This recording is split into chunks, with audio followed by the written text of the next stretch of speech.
말씀을 전하도록 하겠습니다. 이 시간에 앞을 보시고요. 같이 한 목소리 읽겠습니다. 시작. 서로를 불쌍히 여기십시오. 아멘. 서로를 불쌍히 여기십시오라는 제목으로 말씀 전하겠습니다. 우리 앞뒤 잡아보시고 우리 마음을 담아서 인사하겠습니다. 사랑합니다. 축복합니다. 네. 오늘 벌써 6월 셋째 주일입니다. 6월 셋째 주일 예배 동참하신 우리 모든 가족들 축복합니다. 날씨가 갑자기 이제 여름 날씨가 됐어요. 여름 날씨가 되면 자칫 우리의 믿음이 조금 게을러질 수도 있습니다, 여러분. 더운 날씨 건강을 잘 챙기시고 더 하나님과 친밀히 동행하셔서 우리의 믿음이 약해지지 않도록 믿음을 잘 지키시기를 부탁을 드립니다. 올해 하나님께서 우리에게 주신 비전은 세상이 칭송하는 교회가 되는 것이죠. 우리가 주어진 삶의 자리에서 인정받는 그리스도인, 더 나아가서 우리를 통해 우리 주변의 사람들이 생명의 주님을 만나는 것, 그래서 구원받은 자의 수가 날마다 더해지는 것, 이것이 하나님께서 올 한 해 우리에게 주신 비전입니다. 그러기 위해서는 어떻게 해야 되는가? 우리의 말이 들려야 돼요, 저 사람들한테. 언제 들리죠? 우리가 복음대로 살아야 됩니다. 내가 먼저 복음대로 살아서 내 삶이 복음으로 인해서 변화될 때 비로소 내가 전하는 말을 그들이 듣지요. 내가 복음대로 살지 않으면서 말만 떠든다면 누가 우리가 전하는 복음을 듣겠어요? 여러분 반드시 우리부터 복음대로 살아서 복음으로 변화된 삶으로 생명의 복음을 담대히 전하는 우리 모든 함께하는 교회 지체들 되시길 축복합니다. 자, 그럼 어떻게 할 때 우리의 삶이 변화될 수 있을까? 오늘은 세 번째 실천 사항인 믿음의 교제입니다. 교제. 성도인 우리들은 교제를 통해서 믿음이 온전해지고 변화됩니다. 이 교제란 헬라어로 코이노니아라는 단어인데요. 저를 보세요. 이 단어의 뜻은 친밀한 연합이에요. 그러니까 하나님께서 왜 우리를 교회로 부르셨나? 서로 연합하라고. 이것을 바꿔 말하면 혼자서는 안 된다는 것이죠. 혼자서는 우리의 믿음이 온전한 믿음이 될 수 없다. 반드시 서로 연합할 때 우리의 믿음이 온전해진다. 그래서 교제의 첫 번째 원칙은 뭐였습니까? 서로를 돌아보아 사랑과 선행을 격려하는 것. 그렇죠? 서로 돌아보아 서로의 믿음을 또 삶을 돌보아주고 서로 사랑을 실천하도록 서로를 격려했다는 거예요. 초대교회 성도들은. 이 사랑과 선행을 격려하는 이 교제를 통해서 믿음이 온전해졌다. 그때 막 하루에도 수천 명씩 주님께 돌아오는 구원의 역사가 나타났죠. 우리도 똑같이 하면 돼요. 서로를 돌아보고 격려하고 축복하고 그래서 함께 믿음의 삶을 사는 것.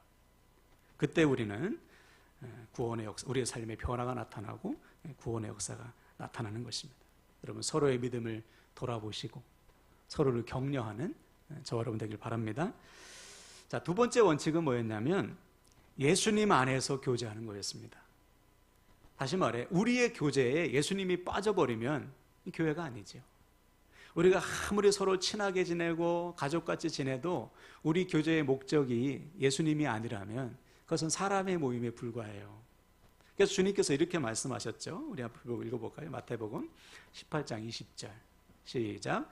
두세 사람이 내 이름으로 모이는 곳에는 나도 그들 중에 있느니라. 아멘. 주님의 이름으로 모이는 곳에 주님이 함께 하신다. 근데 아무리 많이 모여도 주님의 이름으로, 즉 주님을 위해서 모인 모임이 아니라면 주님이 함께 하실 수 없다는 것이죠. 그러므로 우리는 기억해야 돼요. 우리의 모임에 예수님이 빠져버리면 아무런 소용이 없습니다. 그 모임은 시간 낭비, 에너지 낭비예요. 여러분 친구들과 밖에서 모일 때에도 목적은 예수님이셔야 돼요. 내가 이들에게 어떻게 예수를 전할까? 그렇죠? 우리 믿는 자들의 모임도 마찬가지죠. 어떻게 하면 우리를 통해 예수님의 영광이 드러날까? 이 목적을 위해서 모여야지 예수님이 빠져버린 모임은 아무런 능력이 없다. 그럼 우리가 누구를 만나든지 어떤 교제와 모임을 갖든지 오직 예수 안에서 예수를 위해서 모이시길 축복합니다. 아멘. 한 사람이 저를 안 보고 있어가지고 저를 보셔야 돼요. 말씀이 그래야 들립니다. 네, 죄송해요. 세 번째 원칙은 뭐였냐면 먼저 내 눈 속에 있는 들보를 빼는 거예요. 이것은 뭐냐면 내 기준으로 다른 누군가를 정죄하는 것이죠. 물론 우리는 옳고 그름을 분별할 기준이 있어야 됩니다. 그렇죠? 또 부정한 것에 대해서는 비판도 할 수 있어야 돼요. 또 교회를 사랑하는 마음으로 내가 가지고 있는 의견도 나눌 수 있어야 되죠. 근데 그 어떤 경우에라도 내 기준만이 정답이야, 내 기준이 정답이니까 다 내 말을 들어야 돼, 이것은 안 된다는 거예요. 왜냐? 이렇게 되면 내 기준이 아닌 것은 정죄하게 되어 있습니다. 그래서 우리 주님도 현장에서 간음하다 잡힌 여인을 향해서 뭐라고 했어요? 죄 없는 자가 먼저 돌로 쳐라. 그러니까 사람들이 막 양심의 가책을 받고 다 떠나잖아요. 그때 주님께서 말씀했어요. 나도 너를 정죄하지 아니하노니 가서 다시는 죄를 범하지 말라. 무슨 말입니까? 주님께서도 정죄하지 않으셨다는 거죠. 왜 그럴까요? 정죄는 우리의 영역이 아닙니다. 정죄는 하나님의 영역이에요. 즉 심판자는 하나님이신 거예요. 그러므로 우리가 할 것은 정죄가 아니고 예수님처럼 기회를 주는 것이죠. 가서 다시는 죄를 범하지 말라. 기회를 주고 섬겨주는 것. 이것이 우리 역할이지, 내 기준으로 누군가를 판단하고 정죄하는 것은 이건 하나님의 영역이다. 근데 여러분, 우리가 그런 욕구가 있잖아요. 그렇죠? 내 기준으로 누군가를 정죄하고 판단하고 싶잖아요. 재밌고, 그렇죠? 여러분, 난 판단할 때 아주 재밌죠? 그거 내려놓으라는 거예요. 그 욕구를 내려놓으라. 대신에 누구를 기준으로 삼아라? 예수님을 나의 기준으로 삼아라. 내가 기준이 아니고 예수님을 나의 기준으로 삼을 때 우리는 누군가를 정죄하기는커녕 먼저 내 눈 속에 들보부터 보이는 거예요. 당연하죠. 예수님과 비교할 때 우리는 뭐 들보가 아니라 뭐 엄청난 게 들어있죠. 그럼 여러분, 내 기준으로 누군가를 정죄하고 판단하는 것이 아니고 예수님을 나의 기준으로 삼아서 내 눈 속에 들보를 먼저 보고 내 눈 속에 들보부터 빼는 저와 여러분 되시기를 주님의 이름으로 간절히 부탁을 드립니다. 자, 오늘은 네 번째 원칙인데요. 다시 한번 따라할까요? 서로를 불쌍히 여기십시오. 네, 오늘 우리가 배워야 할 교제의 원칙은 서로를 불쌍히 여기는 거예요. 즉 서로를 불쌍히 여길 때에 우리는 온전한 믿음의 교제를 할 수 있다는 것이죠. 먼저 오늘 본문은 그 유명한 1만 달란트 빚진 자의 비유인데, 주님께서 이 비유에 말씀을 하신 이유가 있습니다. 우리가 읽지는 않았지만 21절을 보니까요, 베드로가 주님께 이렇게 물었어요. 주님, 누군가 나에게 잘못을 하면 7번 정도 용서하면 됩니까?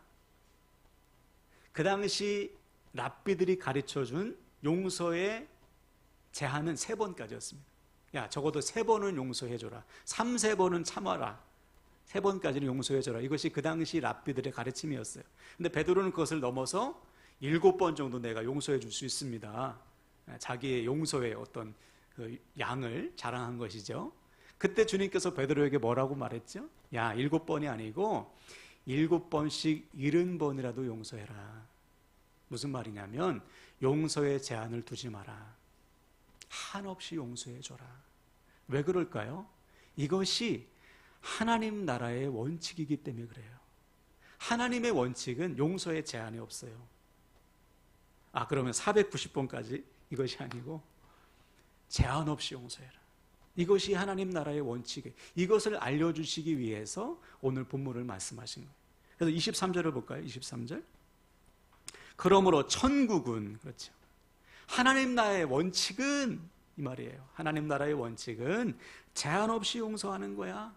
이것을 알려주시기 위해서 오늘 본문을 말씀하신 겁니다. 자, 이제 본문으로 돌아와서 오늘 본문에 보니까 한 임금이 자기 종들과 결산을 합니다. 결산. 여기서 결산이라는 단어는 헬라어로 로고스예요. 로고스. 원래 로고스는 여러분 많이 들어보셨죠? 말씀이라는 뜻입니다. 근데 여기서는 결산, 계산이라는 뜻으로 사용됐는데 무슨 말이냐? 하나님께서는 우리 인생들을 하나님 앞에서 결산하실 때가 옵니다. 언제죠? 우리의 코끝에서 호흡이 멈출 때, 죽을 때 주님 앞에 서서 우리의 삶을 결산하시죠. 또 주님께서 이 땅에 다시 오시는 그날에 완전한 결산을 하시잖아요. 그 결산의 날에 우리를 결산하시는데 그 기준이 뭐라는 거예요? 로고스, 말씀. 말씀대로 살았는지 우리의 삶을 반드시 결산할 때가 온다. 그러므로 여러분, 우리는 그냥 살아서는 안 돼요. 그냥 막 되는 대로 열심히 살아서는 안 되고 반드시 말씀대로 사셔야 됩니다. 말씀의 기준 위에서 우리의 삶을 세워가야 되는 것이죠. 바라기는 여러분, 오늘도 선포되는 말씀을 생명처럼 여기시고 이 말씀에 순종하는 저와 여러분 되시기를 주님의 이름으로 간절히 부탁을 드립니다. 자, 그래서 이어지는 본문에 보니까 이제 어느 종이 임금 앞에 딱 섰어요. 여러분도 마찬가지예요. 하나님 앞에서 1대1로 서야 됩니다. 그때는 우리 곁에 목사님도 없고 집사람도 없고 남편도 없이요, 부모님도 없이 우리 혼자 다 1대1로 서야 돼요. 우리의 삶을 하나님 앞에서 결산해야 됩니다. 자, 그런데 이 종이 이 임금에게 빚을 졌는데 얼마나 빚을 졌냐면 무려 1만 달란트를 빚을 졌어요. 가늠이 안 되죠. 여기서 1달란트는 금 1달란트입니다. 37kg예요. 금 37kg. 금 한 돈이 여러분 3.75g이죠. 그러니까 금 1달란트는 만 돈입니다. 만 돈. 요즘 한 돈이 얼마쯤 해요? 한 10만 원이라고 한번 따져볼까요? 최소 10만 원. 10만 원 따지면 금 1만 달란트는 10억입니다. 아니, 1달란트는 10억. 거기에 만을 곱하면 10조예요. 10조. 아니, 무슨 일을 했길래 10조나 빚을 져요? 이것은 그냥 갚을 수 없는 빚을 졌다는 거예요. 갚을 수 없는 빚을 졌다. 그러니까 이 왕이 뭐라고 말하냐면, 야, 너 돈 없지? 그러니까 네 자신, 네 처, 네 아들, 자녀 다 팔아. 지금 살고 있는 집까지 싹 팔아가지고 빚을 갚아라. 네가 죗값을 치르라는 거예요. 자, 그러자 이 종이 어떻게 말합니까? 이 임금 앞에 바짝 엎드려서 호소하죠. 한 번만 참아주십시오. 한 번만 기회를 주십시오. 그러면 제가 다 갚겠습니다. 조금만 말미를 달라는 거예요. 말미를 주시면 제가 잘 갚겠습니다. 자, 이 종의 이 간구 호소에 왕이 임금이 어떻게 반응할까? 27절 보세요. 그 종의 주인이 불쌍히 여겨 놓아 보내며 그 빚을 탕감하여 주었다. 그렇죠? 이 종이 엎드려서 자기를 한 번만 참아달라고, 참아주시면 다 갚겠다고 말했더니 이 임금이 이 종을 어떻게 여겼냐? 불쌍히 여겼다. 그래서 어떻게 했어요? 1만 달란트 빚을 탕감해 줬습니다. 없는 것을 해줬어요. 갚지 마, 괜찮아. 왜요? 갚을게요. 한 번만 기회 주시면 갚을게요. 이 말을 믿고서 빚을 탕감해 준 게 아니고요, 오로지 불쌍히 여겼어요. 자기에게 엎드려 용서를 구하는 그 종이 불쌍해서 그 많은 빚을 다 없애줬다는 거예요. 여러분, 저와 여러분이 받은 구원도 마찬가지예요. 저와 여러분은 하나님 앞에서 1만 달란트 빚진 자와 똑같습니다.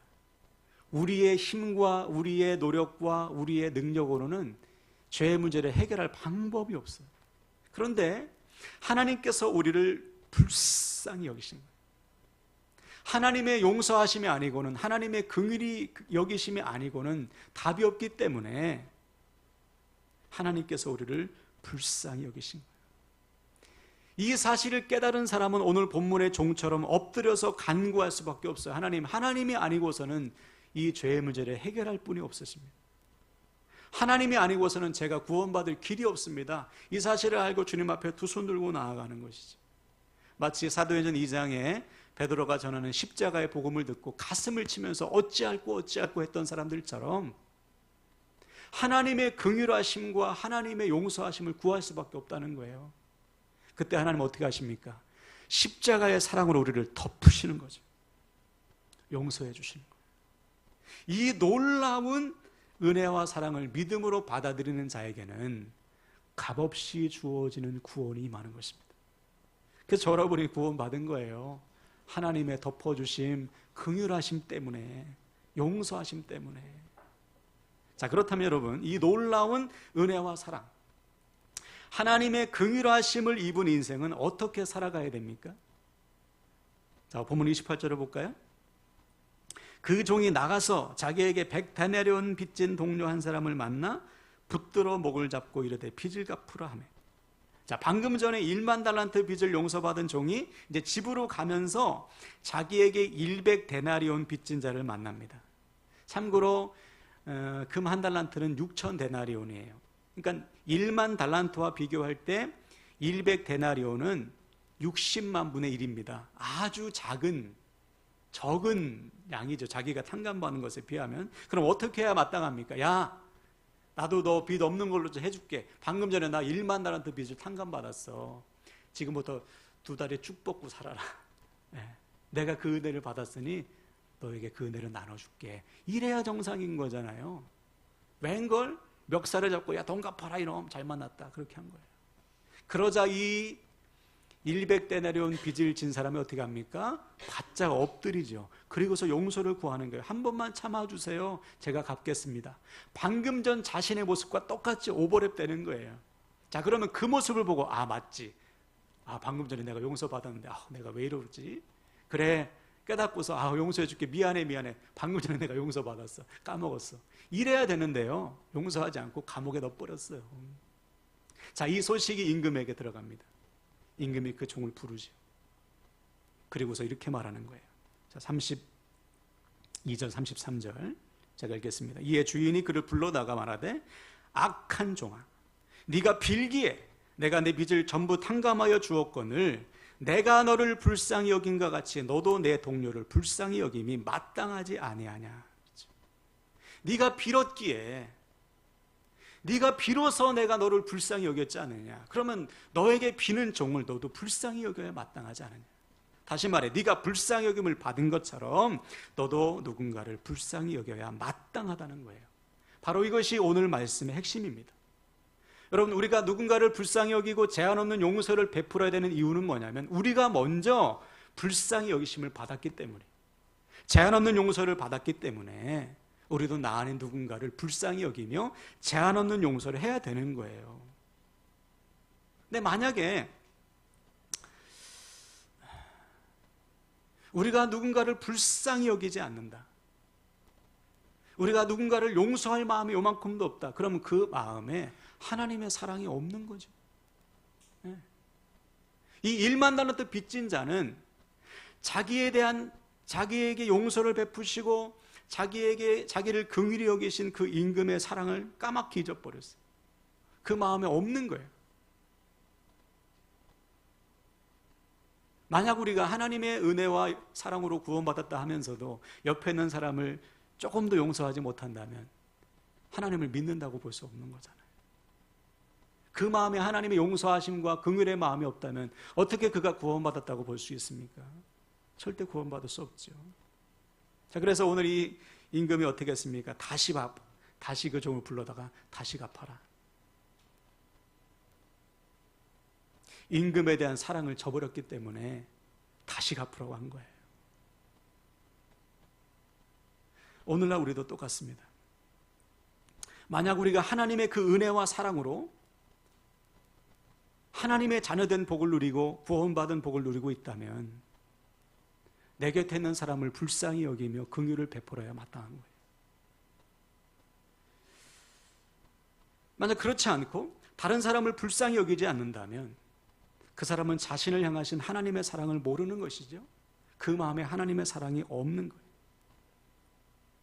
구원받았다고 볼 수 없죠. 자, 그래서 오늘 본문에 35절에 이렇게 임금이 말합니다. 너희가 각각 마음으로부터 형제를 용서하지 않는다면 나의 하늘 아버지께서도 너희에게 이와 같이 하시리라.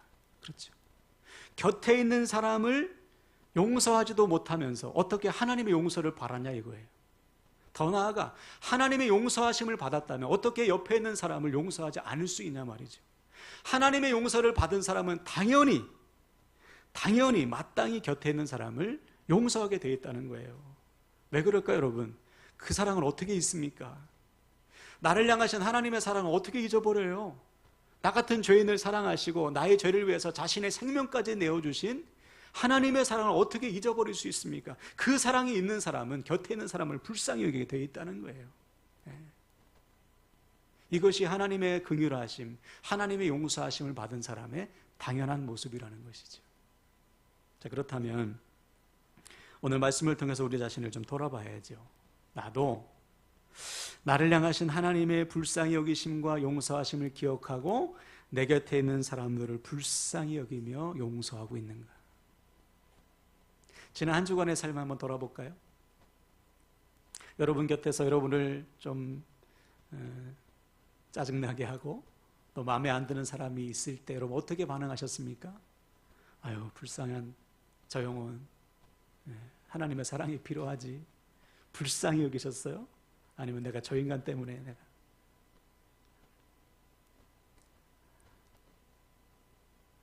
그러니까 오늘 본문의 이 1만 달란트 빚진 자의 모습이 다른 사람이 아니고 우리의 모습인 거예요. 하나님의 사랑을 까맣게 잊고 사는 것이죠.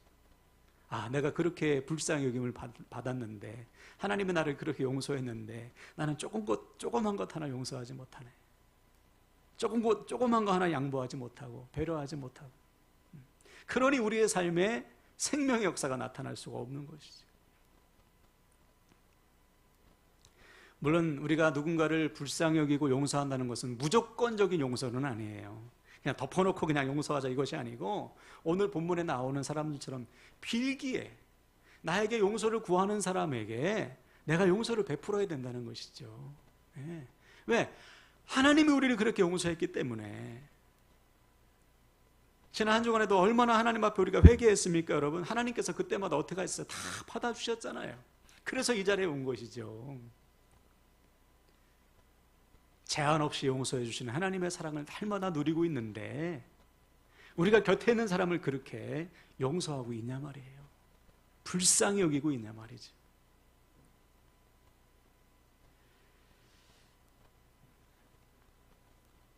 지난 주 중에 우리 새벽기도팀이 기도를 마치고 집으로 가는데 이단들 이야기가 잠깐 나왔어요. 주변에 이단에 빠지는 분들이 있다는 것이죠. 뭐 신천지, 하나님의 교회, 대순진리회 등등. 근데 최근에는 그분들을 볼 때 좀 불쌍히 여김이 있다는 거예요. 불쌍히 보인다는 거예요. 왜냐하면 진리가 아닌 것을 진리로 착각하고 그렇게 막 힘을 다해서 믿는 그 모습을 보면 불쌍하다는 거죠. 그게 아버지 하나님의 마음일 거예요. 어떤 분들은 막 도끼를 품고 막 박멸, 신천지 막 때려 부수자 이다 이렇게 얘기하는데, 그건 하나님 마음이 아닐 것입니다. 그 영혼들도 돌아와야죠. 그렇죠? 그 영혼들도 주님께 돌아와야죠. 불쌍히 여기는 마음. 다시 말해, 교회 밖에 있는 영혼들이 불쌍히 여기는 것이 마땅하죠. 진리를 모르고 또 진리를 거부하는 그 영혼들이 불쌍히 여기는 것, 그것이 아버지 하나님의 마음일 거예요. 여러분, 교회 밖에 있는 영혼들 불쌍히 여기시길 바랍니다. 그 불쌍히 여기는 마음으로 찾아가셔야 되는 거예요. 또 전에 한 번은 제 아내가 예배를 마치고 저에게 그러는 거예요. 항상 예배당 뒤에 앉아 있잖아요. 예배당 뒤에서 우리 성도님들의 뒷모습을 보면 그렇게 불쌍하다는 거예요. 왜냐하면 가정마다 기도 제목이 없는 가정이 없고 아픔과 고난과 슬픔이 없는 가정이 없으니까, 죄송해요, 뒤통수만 봐도 그렇게 가엾다는 거예요. 그렇게 이게 기도하는 모습을 보면 더 이제 눈물이 나고. 여러분도 똑같잖아요. 그렇죠? 서로만 봐도 불쌍하지 않습니까? 그렇죠? 긍휼한 마음이 들잖아요. 지난 송구영신 예배 때인가요? 우리 예배를 다 이제 마무리하고 마지막에 항상 우리가 축복송 불러주면서 이게 안아주는 시간을 갖는데, 우리 여자 목장들 보니까 다 하나같이 끌어안고 울더라고요. 왜 울겠어요, 여러분? 그 긍휼히 여김이 어디서 나오겠어요? 아유, 우리 동병상련이네, 이래서 우는 게 아니고, 나를 긍휼히 여기시는 하나님의 마음에서 나오는 것이죠. 한 몸 된 지체로서 함께 신앙생활하면서 기도 제목을 나누고 삶을 나누면서 서로의 아픔과 슬픔을 아니까 하나님의 마음으로 끌어안고 우는 거예요. 이것이 아버지 하나님의 마음이죠. 그래서 우리가 신앙생활을 하면 할수록, 주님과 동행하면 동행할수록, 하나님의 사랑을 알면 알수록 우리는 다른 누군가를 불쌍히 여기게 돼 있어요. 원수 같은 사람일지라도 불쌍히 여기게 돼 있습니다. 지난 주 중에 저희 둘째 배영이 밤에 자전거를 타다가 심하게 넘어졌어요. 금강 둔치에서 넘어지면서 얼굴하고 머리를 다친 거예요.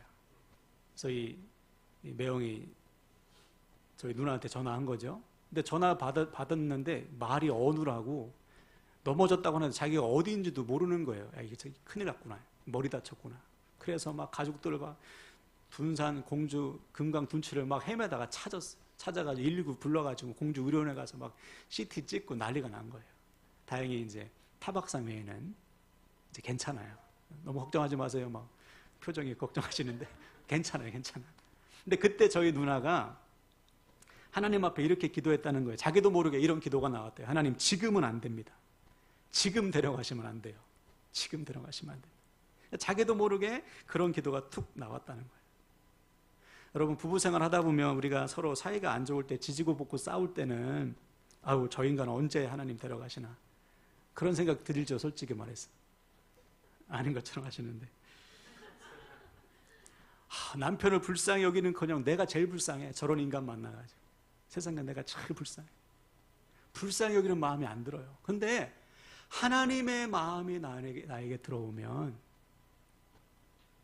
그런 남편도 불쌍히 보이는 거예요.